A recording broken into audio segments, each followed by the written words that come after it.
تازه او د خوشحالۍ خبر د منافق پاکستان له محتاجۍ څخه نور خلاصېږو د چې څنګه په دې ویډیو کې را سره کتلی شئ. درنو لیدونکو سلام، وخت مو په خیر.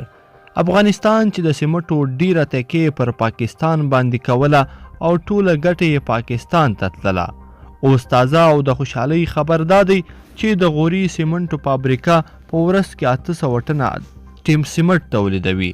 د ملي انکشاف شرکت د معلوماتو له مخې په دې وروستیو کې د غوري سیمنټو د فابریکې تولیدات په کمسارې توګه لوړ شوي دي.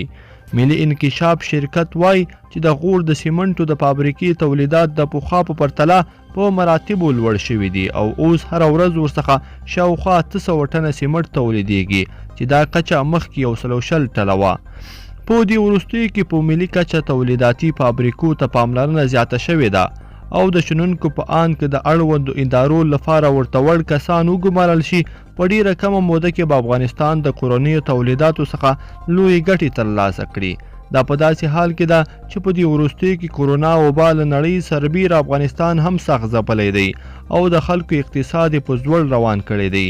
د کابل والي په خپلو وروستیو څرګندونو کې ویلي دي چې کابل کې د کورونا وبا مثبتې پیښې تر هغو څو برابره لوړې دي چې عامې روغتیا وزارت لخوا په رسمي توګه اعلان شوي دي.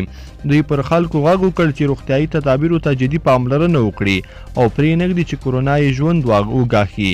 د ملي انکشاف شرکت وایي په دغه فابریکه کې تر اوږدو اصلاحاتو او پرمختګونو وروسته دوی بریالي شول چې د سیمنټو د تولید کچه په ورځ کې له 120 ټنو څخه 800 ټنو ته لوړه کړي. د سرچینې په وینا دغه پل شوې فابریکه بیرته فعاله شوې ده او دغه راز د تولید کیفیت هم لوړ شوی دی. ملي انکشاف شرکت زیاتوي دوی هڅه کوي چې د لا پرمختګونو او اصلاحاتو پر مټ د دغه فابریکې تولیدات نور هم ډیر کړي څو وکړی شي د هیواد 50 سلنه اړتیاوې پوره کړي. درنو لیدونکو په دې هیله چې دا ویډیو به تاسو را سره تر پایه پورې کتلی وي. که زموږ دا ویډیو مو خوښه شوې ویډیو لایک کړئ سره او د یوټیوب چینل هم در سره ضرور سبسکرایب کړئ. تر بلې ویډیو پورې ښه وخت.